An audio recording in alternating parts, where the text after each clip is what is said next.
வணக்கம். நீங்கள் வேலை செய்யும் இடத்துல உங்களுக்கு அதிகமாக வேலை தர்றாங்களா? நான் சொல்லும் முறைகளை கடைப்பிடிங்க. டேக் இட் ஈஸி பாலிசியாக செஞ்சும் முடிச்சிருங்க. 1.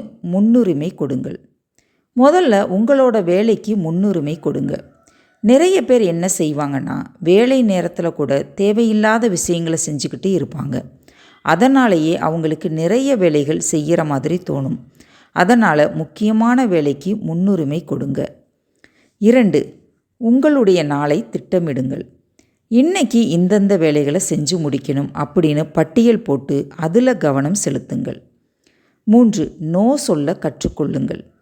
உங்களுக்கு அதிகமான வேலை கொடுத்தாங்கன்னா அல்லது குறிப்பிட்ட நேரத்திற்குள் முடிச்சு தரணும் அப்படின்னு சொன்னாலோ, உங்களால் முடியும் என்றால் எஸ் என்று சொல்லுங்கள், முடியாது என்றால் நோ சொல்லுங்கள்.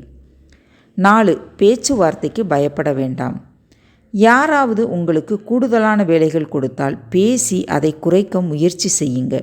நீங்கள் வேலையில் பிஸியாக இருப்பதை அவங்களுக்கு தெரியப்படுத்துங்கள். 4. எல்லைகளை வகுத்து கொள்ளுங்கள். தனிப்பட்ட மற்றும் தொழில் வாழ்க்கையில் எல்லைகளை அமைப்பது ரொம்பவுமே முக்கியம்.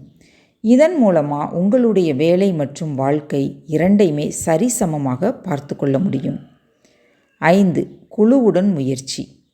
உங்கள் சக ஊழியர்களுடன் இணைந்து பேசி குழு முடிவை எடுக்கலாம்.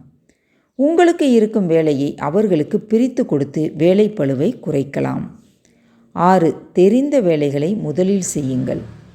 தெரிந்த வேலைகளை முதலில் செய்யும் பொழுது உங்களுக்கு நேரம் அதிகமாக எடுக்காது. அதனால் தெரிந்த வேலைகளை முதலில் முடித்துவிடலாம். அது உங்கள் வேலை சுமையை பாதியாக குறைத்துவிடும். இனி ஒரு நல்ல கருத்தோடு அடுத்த வீடியோவில் சந்திப்போம். நன்றி, வணக்கம்.